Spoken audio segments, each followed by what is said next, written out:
This morning we continue in our sermon series about the way of Jesus. And we're looking at the sevenfold way of following Jesus. 7 markers of the Christian faith that we can practice because Jesus practiced these things. He did these things. And so that's what we're going to look at today. Is we're going to look at the second marker, which is that I'm being sent by Jesus to bless others and invite them to follow him. Last week, we finished up on the first marker, which is I have began following Jesus and am depending on the Spirit of Jesus in my journey. And today we're looking at that Jesus is sending us to bless others and invite them to follow him. One of the reasons why we're looking at this very missional marker of following Jesus so early. Like many people would think, well, there's so many other things about Jesus we could talk about. Why are we talking about missions right at the beginning? Like, why is it marker number 2? The first reason for that is because we want to emphasize disciple making. We want to emphasize that disciples are to make disciples who are to make disciples. There is a multiplication effect. There is a passing on of what we have learned and the faith that we have to another person so that they can pass it on to another person. And so what we need to realize is that Jesus himself expects us to bless others. Jesus himself expects us to invite others to follow him. You see, we don't need years of Sunday school, nor do we need to memorize the Romans Road Gospel presentation to be able to bless and to invite. We're going to look at 3 stories in the scriptures this morning that will show you clearly the type of people that we're blessing and inviting. And they're just the type of people that maybe you didn't expect.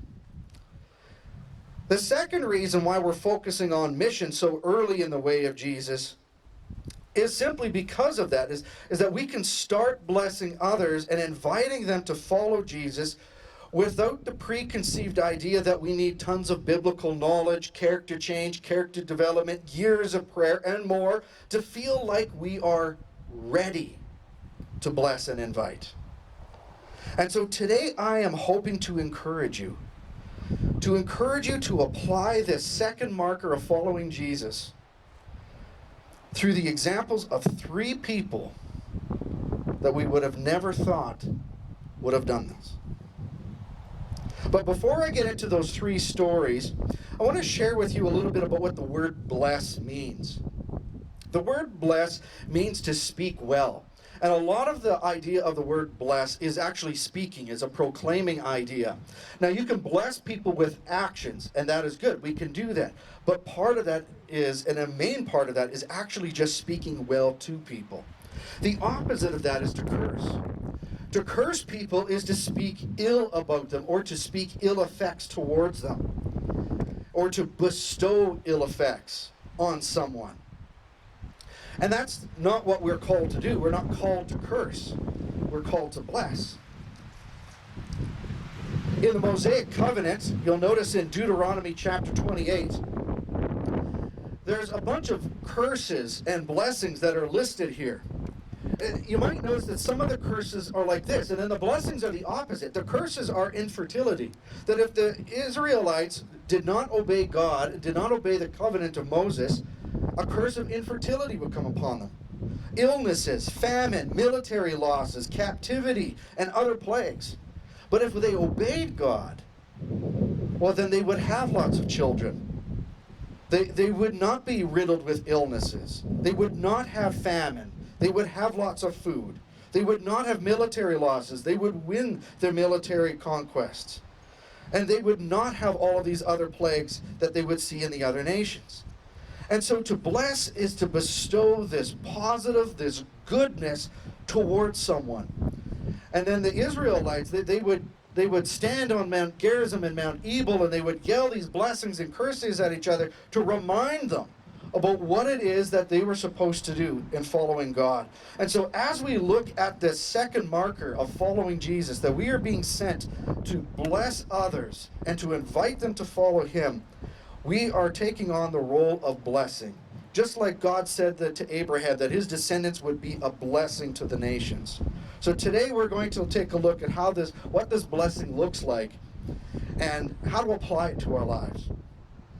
The first story I'd like to read to you from is from the book of John chapter 9. If you have your Bibles, feel free to open up there.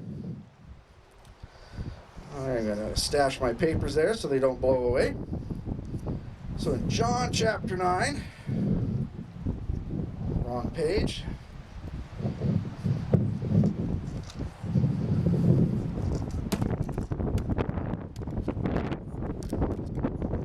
Those papers are not registered. All right, so this is the story of the man born blind.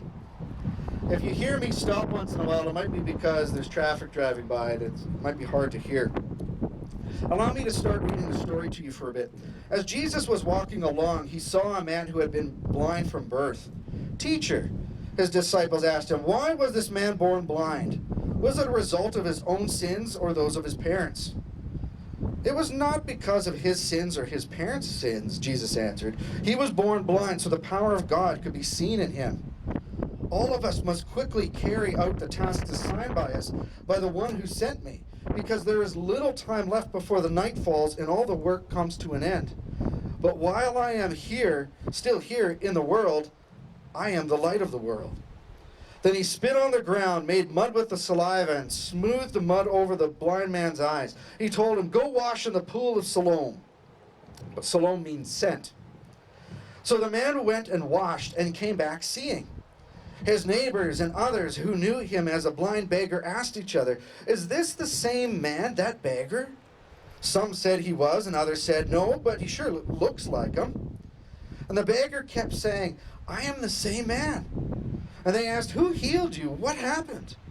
And he told them, "The man they called Jesus made mud and smoothed it over my eyes and told me to go wash in the pool of Siloam. I went and washed, and now I can see." "Where is he now?" they asked.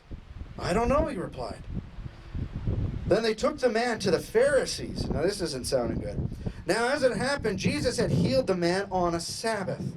The Pharisees asked the man all about it. He told them, "He smoothed the mud over my eyes, and when it was washed away, I could see."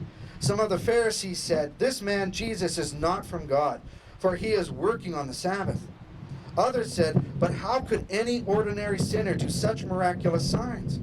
So there was a deep division of opinion among them. Then the Pharisees once again questioned the man who had been blind and demanded, "This man who opened your eyes, who do you say he is?" And the man replied, "I think he must be a prophet." And hopefully we don't need those songs later, Judah. So as the story goes along, the Pharisees interviewed him, the Pharisees interviewed his parents, and because they were scared of being kicked out of the synagogue or for claiming that Jesus would be the Messiah, they just said, "He's old enough to answer for himself, go ask him." And that's kind of how the story goes, is we have this guy who was blind, Jesus heals him, and then we have this big investigation of what's happening. Now imagine for a moment that this guy who was born blind was able to see for the first time. I don't know what that would be like. That would be absolutely fascinating. Having all of this sensory data coming into you all at once, being able to see. People might look a little funny. You might not have imagined them that way, but how would they even imagine if they had no idea of what they would look like? And so here is this story, this profound miracle, and the Pharisees are refusing to believe it, or at least some of them are. What's interesting here is that this man, this blind man, though the miracle was about him being able to see, one of the miracles that is happening here that is not necessarily mentioned very explicitly is that he was able to see with faith. That the eyes of faith opened up in this man as his eyes opened up to see the world.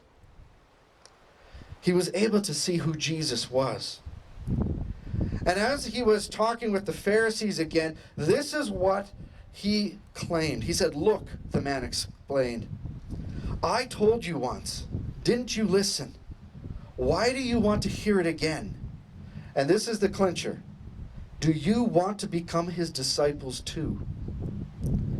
You see, this man was being able to testify about Jesus, just what Jesus did in his life. This man was born into a Jewish family. He would have had knowledge about who God was. But once he encountered Christ, he began to realize who the Messiah was. His eyes of faith opened, and he testified in front of the religious leaders, do you want to become his disciple too? It wasn't just about what God did in his life, but he also invited. There was the blessing of sharing Jesus, because sharing Jesus is a blessing, but it was also the invitation. The next story we're looking at today is from John chapter 4. Just a few pages back here. It's the story of the woman at the well, and many of you have heard this story before. You have Jesus walking along with his disciples, and the disciples were baptizing people at that time, and so they had to go through Samaria because they was going to be causing trouble. The Pharisees weren't happy about this, and so he was tired, and he sat down at a well around noontime, and the disciples went into the village to go get food and to bring it back so that they could all eat together.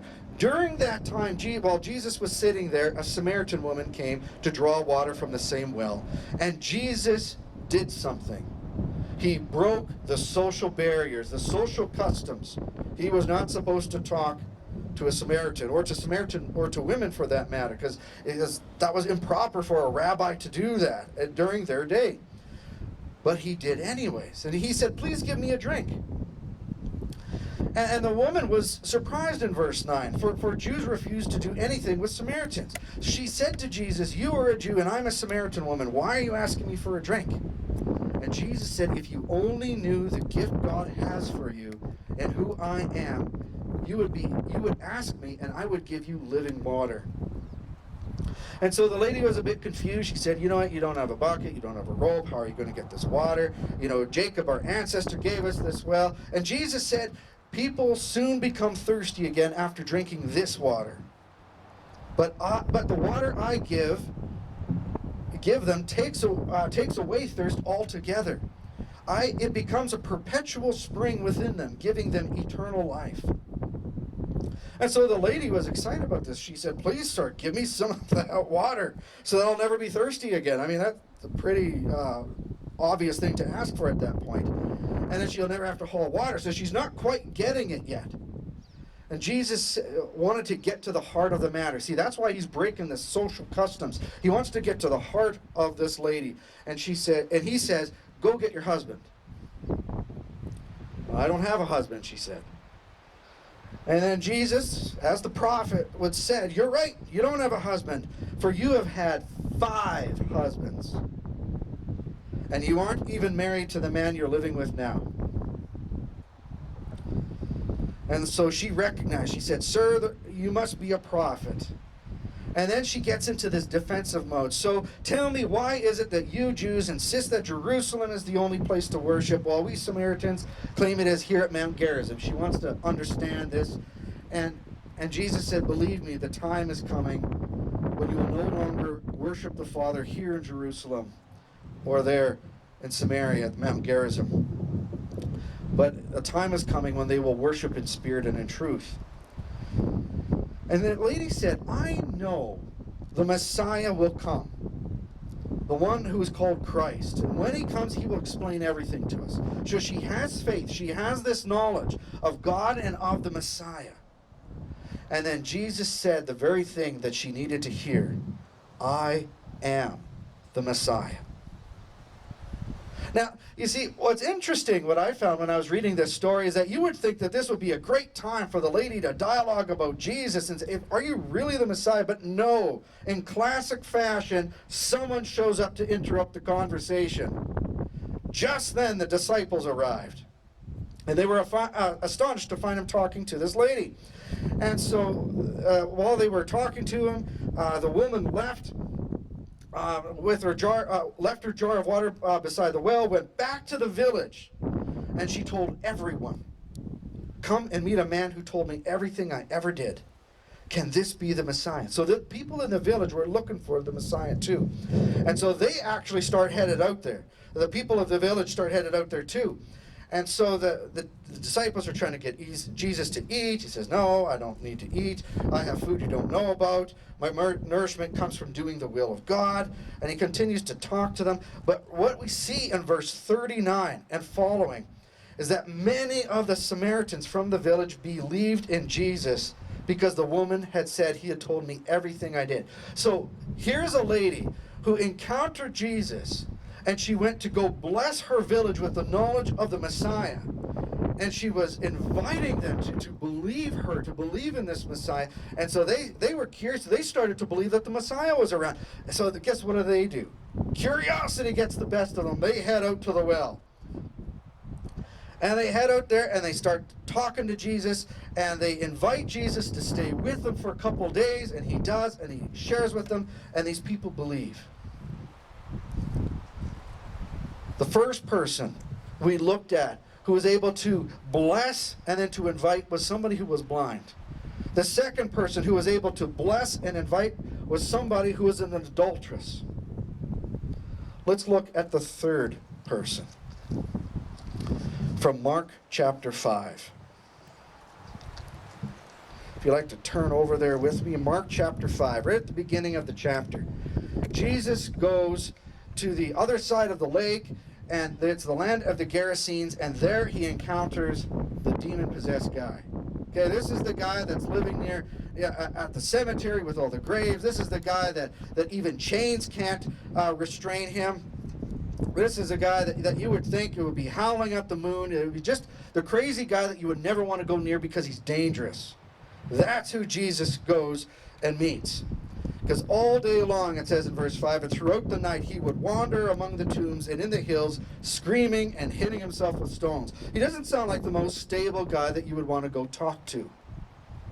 But this is who Jesus goes to, specifically him. And so Jesus goes and he casts out the evil spirits in them. They get sent into the pigs. The pigs go over the cliff. And then the guy, guess what the guy does? He wanted to follow Jesus. But Jesus said, "No, go home to your friends and tell them what wonderful things the Lord has done for you and how merciful he has been." And that's exactly what he did. He goes to the Decapolis, many of your translations will say, to the towns. They were Greek city-states. When Alexander the Great conquered the known world at the time, he built these Greek city-states all over the place where he was living, or wherever he conquered, so that he can bring the Greek influence and a Greek culture and Greek language to all the known world. And that's why the New Testament was written in Greek, was because of Alexander the Great and his conquest of the known world. And so this is one of those pagan, Greek, Gentile cities that this guy goes back to, and he shares the great things Jesus has done to him. And it says everyone was amazed at what he told them. You see, in this story, this was deep spiritual warfare stuff. This wasn't just a crazy guy. This was the devil was at work in a very lively way.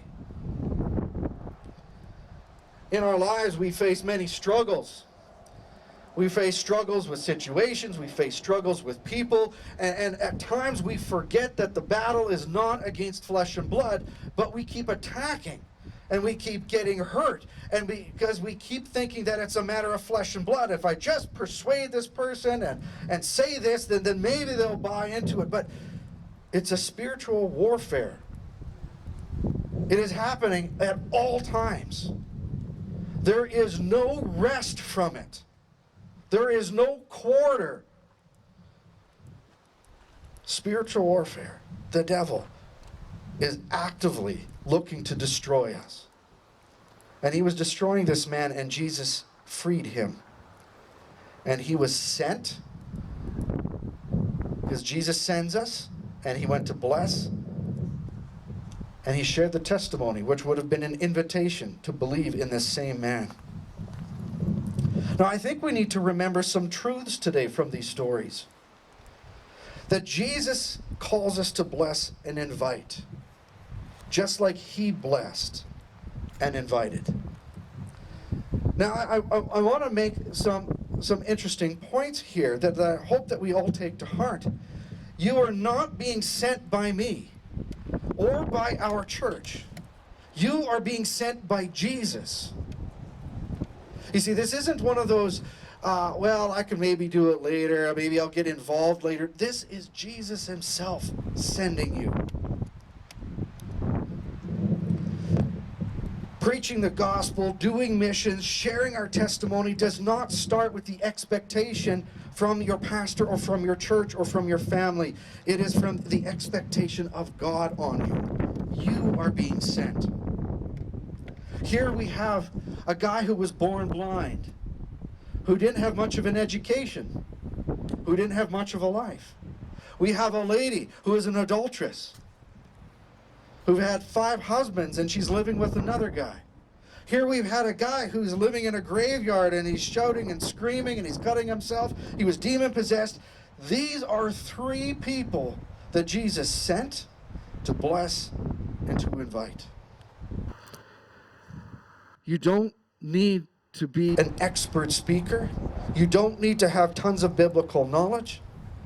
You don't need years of character development or tons of apologetics information to be able to argue with people. You are sent to bless and to invite. Look at these stories. What did these 3 people do? These 3 people just went and they told people what Jesus did in their life. You see, one of the things became very amazed at as a preacher and as a Christian is how secularized I talk about my life. I'm very secular when I speak about my life and the things that are happening in my life. I don't mention God or Jesus very often. And once I realized that, am I really living a Christian life or a secular life? Because if it's a Christian life, I will speak about Jesus in my life. How many of you have ever had medical hardships? Anybody? You could raise your hands. We're outdoors. Nobody's going to see. You've had medical hardships in some way. Have you ever told the story about your medical hardships to somebody without mentioning that God has brought healing to you? That God has blessed you? That God gave you good doctors and nurses? That God gave you medication? Have you ever secularized your story, your life, the things that you faced? Yeah, we all have. So the question that we're asking here is that if Jesus is sending us to bless and to invite, can we change our story and the situations and the things that we face to actually just talk about Jesus in our story?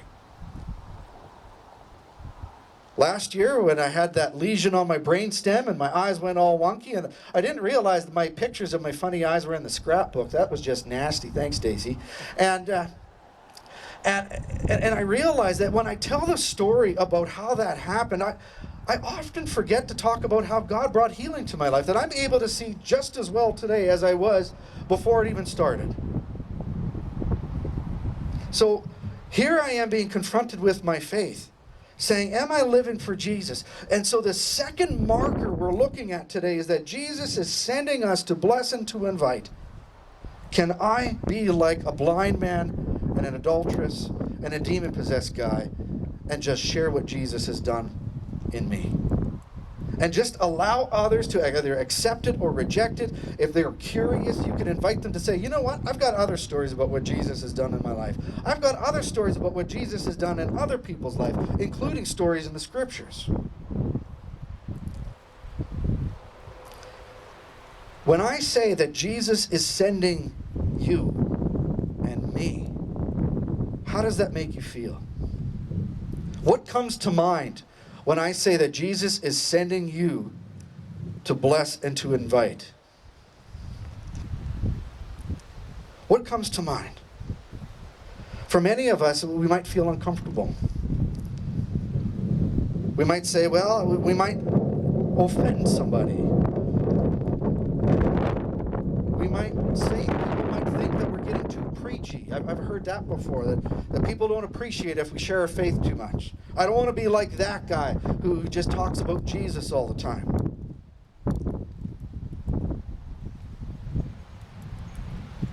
Are those valid reasons for not sharing Jesus? Because sometimes I think when we realize that we're being sent to bless and invite, I think we forget that we're not actually the ones that change lives. We don't save people. We don't change hearts. We just bless and invite, and God does the saving. God does the blessing of changing the heart. God is the one over salvation. So how can you go and bless and invite people today? I think part of what we're looking for in life is people impact. When we give money to missions and we hear stories from our missionaries, what we really want to hear isn't necessarily about more programs. What we want to hear is who was impacted by that missionary, whose life was impacted by the gospel. We look to people impact. That's what we want to hear about. So what can we do then to impact people here? God has brought us here to this Hoadley Church, and we're called the Hoadley Evangelical Missionary Church. And I think that for us to live up to our name, we're going to need to realize that Jesus is sending us to bless and to invite, that we ourselves become missional. And maybe you've already become missional, maybe you've been sharing already, maybe you've been blessing and inviting, and that's awesome, that's good. That's the second marker of Jesus that we're trying to follow. But have we been reaching our communities that we all live in? Are we organized to be able to do that? Are we being able to share the stories with one another? One of the things I'd like to see us do, it's a form of accountability, is just at sharing a prayer time to come up to a microphone and just say, you know what, I was able to bless and invite someone today, or I was able to bless someone today. Not as a means of being prideful and say, look how spiritual I am, but it's a way of encouraging us. It's a way of accountability, saying, yes, I'm following Jesus. This is what Jesus expects me to do, and I encourage you to do the same. I think if we start sharing the stories about how God is using us, we can encourage, build in courage, to give courage, to build the courage in each of us, to keep blessing and to keep inviting.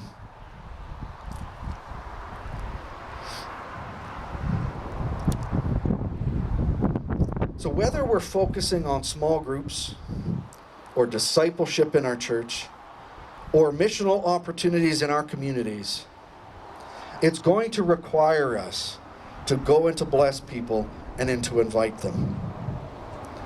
And so let us focus on people impact. How can we make an impact in their lives? Let us trust in the Spirit of God to use our testimony. Like, imagine the testimony of this adulteress after 5 husbands and living with another guy. We say, well, I don't have much of a testimony. That guy's a bit of a hypocrite. Imagine these 3 people, what everybody's saying about them. Are they the greatest and most perfect witnesses in the world? No. It's irrelevant, actually. It's just a matter of us obeying Jesus. To trust and obey, for there's no other way. So this week, I want to offer you some options. To pick a coworker, an employee, a neighbor, or somebody, and go and bless them. Share a story maybe about how life is going. You just strike a conversation up with somebody at work, and just share a little bit about what God has done in your life. Bless them. And then as a way of accountability, next week, come to church and share those stories during share and prayer time. I think accountability is something that is very much needed. It gets our adrenaline juices going, saying, well, there's people expecting me to get this done. I want to encourage you. Find someone to bless and then to invite. Let us pray together. Father, as we coming to the close of our service, we just ask for your blessing to be upon all of your people here. That we've come to sing songs, we've come to pray, we've come to worship, and we've heard from your word about how just the strangest of people get to be sent on mission for you. And you just ask us to do the same, to go and make disciples of all nations. And here is a mission that you have called this church on at, that we get to be the mission, the missionaries, if you will, here in Alberta, in our communities that we live. And I pray that you will bless everyone with courage, that you will help them to remember that you, Spirit, will give them words to say, that we'll be able to talk about our life openly and freely, that what God has done in it. Because we don't live secularized lives, we live Christian lives. And so help us to have your name on our lips every day. Father, I ask that you would give courage, because at times we're going to be fearful to share.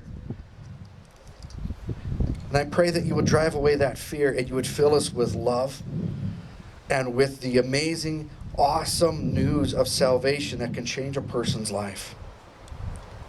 Bless our communities, bless our neighbors, our co-workers, make them receptive to the gospel. But today, God, as we focus on following Jesus, the way Jesus lived, help us to remember that you sent us, that we have a holy mission of being sent to bless and to invite. And so blessed be you, O God. You are holy. You are the Lamb that was worthy. Highest praises and honor and glory be unto your name, O God. Lead us now and always. Amen.